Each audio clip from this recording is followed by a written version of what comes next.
گرداب قسط نمبر 40۔ بڑی گڑبڑ ہو گئی ہے سر۔ آپ کی دی ہوئی انفارمیشن پر میں پولیس پارٹی کے ساتھ جنگل میں گیا تھا۔ جس جگہ کی آپ نے نشاندہی کی تھی وہ تو مل گئی، لیکن وہاں سے کچھ ہاتھ نہیں آیا۔ نہ تو وہاں کوئی بندہ تھا اور نہ ہی ایسا کوئی سامان جس سے ظاہر ہو کہ وہاں شکار کیے ہوئے جانوروں کی کھالیں اتار کر انہیں کسی پروسیس سے گزارا جاتا تھا۔ بس صرف ایسے آثار ملے ہیں جن سے پتہ چل رہا ہے کہ وہاں کچھ لوگ رہتے تھے۔ کیمیکلز کی بو بھی موجود ہے جو اس بات کا ثبوت ہے کہ وہاں واقعی کوئی کام کیا جا رہا تھا، لیکن یہ ثبوت ناکافی ہوں گے۔ اگر ہم کسی بندے کو گرفتار کرنے اور کچھ سامان پکڑنے میں کامیاب ہو جاتے تو ہمارا کیس مضبوط ہو جاتا۔ اب تو بس لوڈر کے ڈرائیور خدابخش کے بیان پر ہی پورے کیس کا انحصار ہے، اور وہ بھی میرے خیال میں اس لیے زیادہ مؤثر ثابت نہیں ہوگا کہ اقبال باجوہ کے بیان کے مطابق وہ تو اس عرصے میں جس میں لکڑیاں اور کھالیں اسمگل کی گئی تھیں یہاں موجود ہی نہیں تھا۔ اس نے جہلم میں رہنے والے اپنے 2 دوستوں کے نام پتے بھی ہمیں لکھوا دیے ہیں کہ جاؤ اور جا کر ان سے تصدیق کر لو۔ اس نے آئی جی مختار مراد سے وعدہ کر لیا تھا کہ وہ پولیس کے معاملات میں دخل اندازی سے گریز کرے گا، لیکن یہ کیس تو شروع سے اسی کی مدد سے چل رہا تھا۔ انور کو محفوظ رکھنے کے لیے وہ اسے پولیس کے سامنے لانے کا رسک نہیں لے سکتا تھا، اس لیے ظاہری طور پر نہ صحیح لیکن پس پردہ رہ کر پولیس کی مدد کرنا اس کی مجبوری تھی۔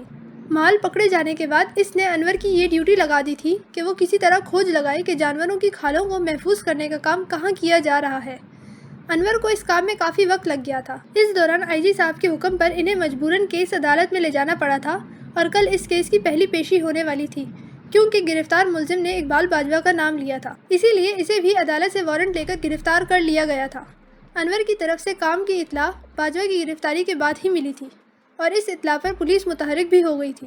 اطلاع ملنے اور پولیس کی حرکت میں آنے کے درمیان صرف ایک رات کا وقفہ آیا تھا، اور وہ بھی اس مجبوری کی وجہ سے کہ گھنے جنگل میں رات کی تاریکی میں مناسب تیاری کے بغیر داخل ہونا خود پولیس پارٹی کے لیے خطرناک تھا۔ لیکن اس وقفے نے پولیس کو ناکامی کا منہ دکھا دیا۔ میرے خیال میں باجوہ کی گرفتاری کے بعد ان لوگوں نے احتیاطاً اپنا سیٹ اپ ختم کر دیا ہوگا۔ انہیں ڈر ہوگا کہ کہیں پولیس ان سے کوئی ایسا اعتراف نہ کروا لے جس کے بعد اس کی طرف چڑھائی ہو جائے، اس لیے انہوں نے فوری طور پر سب کچھ غائب کر دیا۔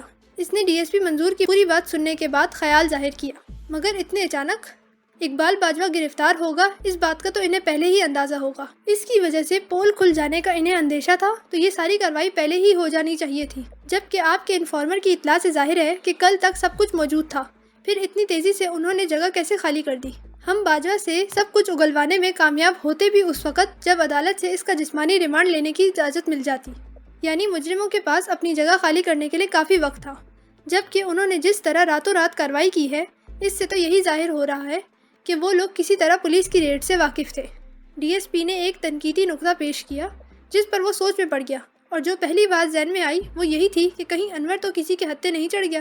آپ ویٹ کریں، میں تھوڑی دیر بعد آپ کو کال کرتا ہوں۔ اس نے فوراً ڈی ایس پی کی کال کاٹی اور اپنے موبائل سے انور کے موبائل کا نمبر ملانے لگا۔ انور کو موبائل اسی نے فراہم کیا تھا، اسے موبائل استعمال کرنے کا طریقہ بھی سکھا دیا تھا، اور ساتھ یہ بھی ہدایت دی تھی کہ موبائل کو بہت احتیاط سے سب کی نظروں سے چھپا کر رکھے۔ انور موبائل کو سیاہ ڈوری سے باندھ کر اپنے گلے میں ڈالتا تھا۔ دیکھنے والوں کو اس کے گلے میں بڑی سیاہ ڈوری ہی نظر آتی تھی۔ چھوٹا سا موبائل سیٹ اس کے گریبان سے گزرنے والی ڈوری سے لٹکا قمیض کے نیچے اس کے سینے سے لگا رہتا تھا۔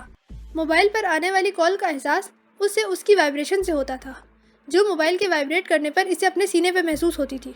اگر وہ محفوظ پوزیشن میں ہوتا تو کال وصول کر لیتا، ورنہ انجان بن جاتا۔ دیکھنے والے اندازہ ہی نہیں کر پاتے کہ وہ جس ڈوری میں تعویذ وغیرہ باندھ کر گریبان کے اندر چھپائے رکھتے ہیں، انور اس ڈوری سے ایک موبائل سیٹ لٹکا کر گھومتا ہے اور چودھری کے خلاف مخبری کرتا ہے۔ لیکن اب جس طرح مسلسل کال کرنے کے باوجود اس کی طرف سے خاموشی تھی، اس سے یہی ظاہر ہو رہا تھا کہ اس کا یہ راز کسی کے علم میں آ گیا ہے۔ راز سے واقف ہونے والا چودھری کا کوئی بندہ تھا، تو یہ امر یقینی تھا کہ اب انور چودھری کی گرفت میں ہوگا۔ شاید وہ اسے انفارم کرنے کے بعد فوراً ہی گرفت میں آ گیا۔ اسے پکڑنے کے بعد وہ یہ جان لینے میں کامیاب ہو گئے کہ صبح وہاں ریڈ پڑنے والی ہے، چنانچہ رات بھر میں وہ جگہ خالی کر دی گئی۔ بہت دفعہ کال ملانے کے بعد جب مایوسی کا ہی سامنا ہوا تو اس نے تھک ہار کر موبائل رکھ دیا اور پھر ایک بار ڈی ایس پی منظور کا نمبر ملایا۔ آپ کا خیال ٹھیک معلوم ہوتا ہے ڈی ایس پی صاحب، میرا اپنے انفارمر سے رابطہ نہیں ہو رہا، اس لیے اس بات کا پورا امکان ہے کہ وہ پکڑا گیا ہے۔ یہ اچھا نہیں ہوا سر، ملزمان کی پوزیشن مسلسل مضبوط ہوتی جا رہی ہے۔ میں نے باجوہ کے جہلم میں دوستوں کے ساتھ 3 دن گزارنے والے بیان کی تحقیق کے لیے جو بندے لگائے تھے، انہوں نے رپورٹ دے دی ہے۔ یہاں سے جہلم کے راستے میں آنے والی چیک پوسٹ پر باجوہ کی گاڑی کا ریکارڈ ملا ہے، جو اس بات کا ثبوت ہے کہ وہ واقعی جہلم گیا تھا، اور ہم عدالت میں اس کے لیے گواہی دینے والے اس کے دوستوں کے بیان کو چیلنج نہیں کر سکیں گے۔ ہم نے اپنے طور پر 2 شخصی گواہیاں جمع کر لی تھیں کہ باجوہ غلط بیانی سے کام لے رہا ہے۔ وہ ہرگز بھی جہلم نہیں گیا، یہاں اپنے بنگلے میں ہی موجود تھا۔ یہ گواہ بنگلے کے 2 ملازمین تھے، لیکن اب ان کی گواہی کی کوئی اہمیت نہیں رہے گی۔ یہی کہا جائے گا کہ پولیس نے ملازمین کو ڈرا دھمکا کر ان سے بیان لیا ہے۔ ان ملازمین کی گواہی کے مقابلے میں باجوہ کے دوستوں کا بیان اور چیک پوسٹ پر ملنے والا ریکارڈ زیادہ مضبوط ثبوت ہے۔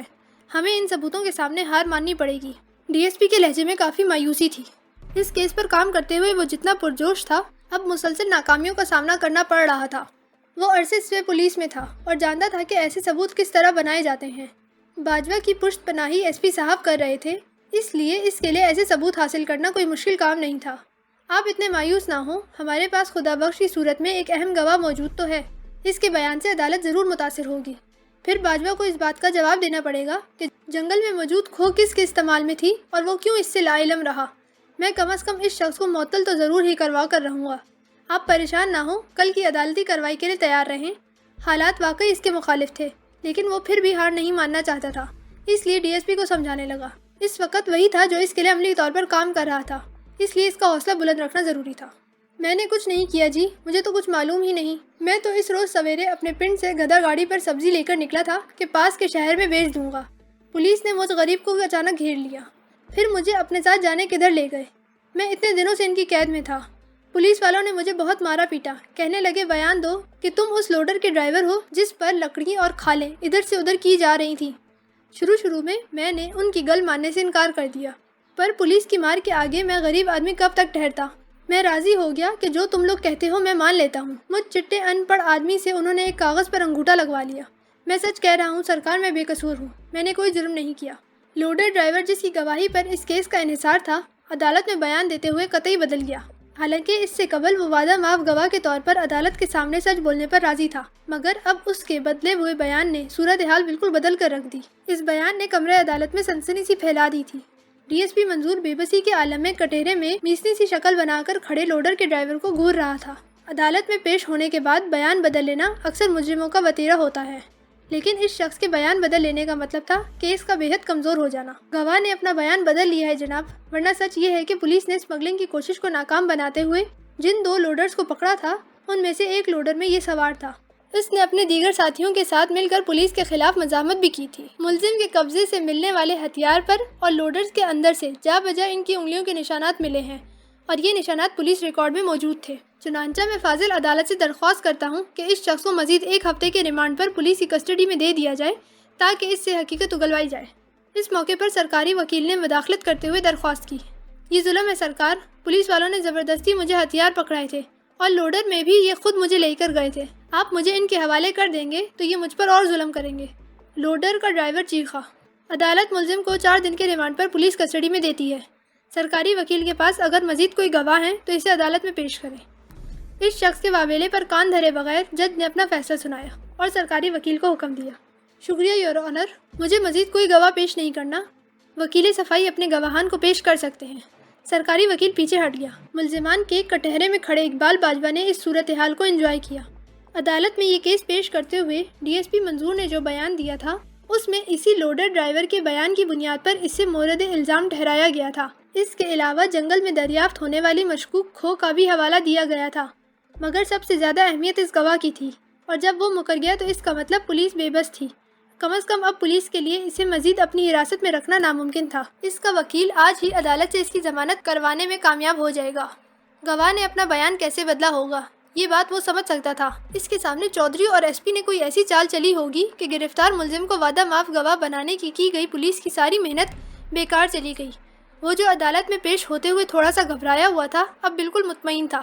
ملزمان کے کٹہرے میں کھڑا ہونے کے باوجود اتنے مزے سے عدالتی کارروائی دیکھ رہا تھا جیسے کسی اسٹیڈیم میں موجود ہو اور اپنے سامنے کھیلا جانے والا کوئی میچ دیکھ رہا ہو۔ وکیل صفائی نے اس کے دونوں دوستوں کو باری باری عدالت کے سامنے پیش کیا، جنہوں نے گواہی دی کہ اقبال باجوہ 3 دن تک مسلسل ان کے ساتھ جہلم میں تھا۔ چیک پوسٹ سے حاصل کردہ ریکارڈ کی کاپیاں بھی ثبوت کے طور پر عدالت کے سامنے پیش کی گئیں۔